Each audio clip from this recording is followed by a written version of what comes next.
Hi. So today's video is about something that I see all the time. Wherever I am, in whatever street, in whatever corner, wherever I am, in whatever city globally, whether I'm in London, if I'm in Paris, if I'm in New York, wherever I am, I see this all the time. And I thought I've got to come out and say something on behalf of the children of the world. So I entitled this video, "Does Your Kid Embarrass You in Public?" Because I think this is what's happening. I think this is what at the root is creating the reaction from the parent or the adult or the caregiver or whoever is with the kid at that moment. So basically what's happened is the adult is trying to ask the kid to do something. The kid is not doing it. And so the adult is feeling quite annoyed with the kid. And I see this, like I said, all the time. So I wanted to explain a few things. First of all, any children below the age of 3, their brain has not yet configured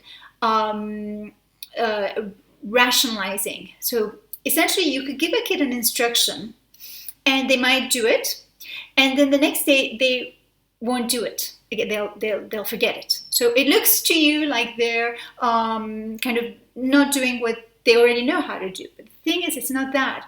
It's that their brain is not ready yet to take in the reasoning of it.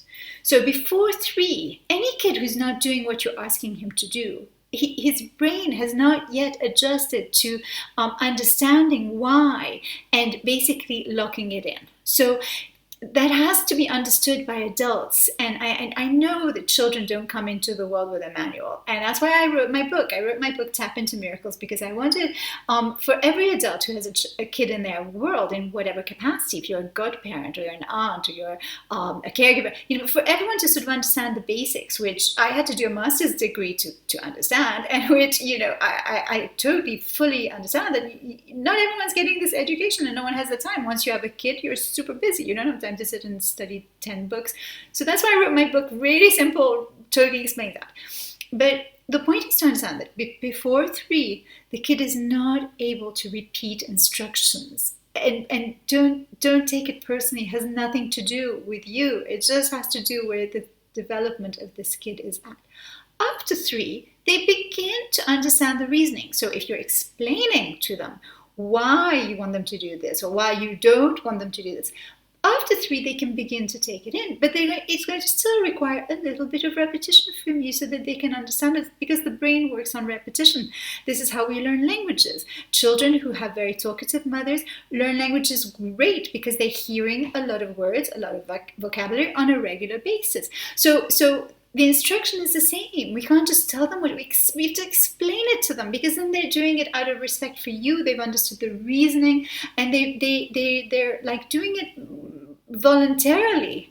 And so it's so important that we understand that. So when you're having a go at a little kid who's below 3, it breaks my heart when I see this all the time. So please stop doing that. You have to understand that at that point they're not ready to take in the instruction, and you have to just allow them that. It's just developmentally, that's just the way it is. After 3, if you explain it to them and be prepared to explain it a few times, they will understand it and they will do it, and you'll be so happy because they're doing it out of respect, not out of you screaming at them or having a go at them, but because they understood it and it makes sense to them. So that's the first thing. Now, the title of the video is Your Kid Embarrassing You? So this is like an ongoing thing, because anyone who's behaving bizarre is essentially crying out for love, okay? And anything that's happening at a misunderstanding level. So when a kid has a tantrum, or when an adult has a tantrum, why are they having a tantrum? Because they haven't been understood. So like the little ones, around the 2s, they're really obsessed about order. It's just a stage in their life where their brain is very much likes order. It likes things to be exactly where they were yesterday, where they were this morning. So when things move out of place, they can be really disturbed. I mean, really disturbed about it. We have to understand that again. That is just developmentally where they're at. So when they're having a tantrum, just try to understand what is like changed in their world that doesn't make sense to them. And so it's a misunderstanding. That's what a tantrum is. And when someone has it at a later stage in life, it's the same. It's a misunderstanding. We all just want to be understood. That is that is love, understanding another human being. I remember Stephen Covey wrote about that in The 7 Habits of Effective Living, and I thought it was brilliant because he said, always seek to understand first before being understood.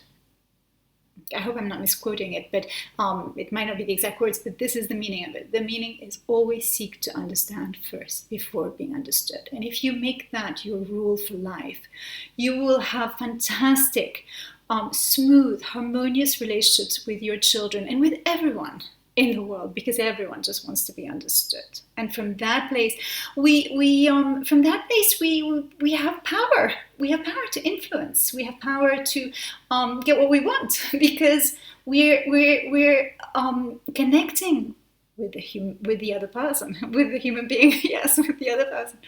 So I wanted to make this video because, like I said, I see this all the time, and I just wanted to clarify it. And this is not a video to point any fingers, because, like I said, no one's given a manual when a kid is born, so you're not expected to know this. And I have such huge respect for you for watching these kind of videos and for your willingness to learn and to understand. And I mean, this is what we're all here to do, just learn and grow and become the best us. And every day is that journey. If we did it better than yesterday, then we're doing great. So I wish you a wonderful rest of the day. If you're new to my channel, remember to subscribe. My training is early childhood. This is where I have a master's degree, and so even in my coaching practice with adults, we always kind of reconnect to limiting beliefs that we probably embedded in our system from those early years, and have kind of they've sabotaged a lot of our life because we're not even aware of them. So these kind of tips will come up. They're not necessarily always in the children's direction, but they are definitely directed towards you living your best life. And so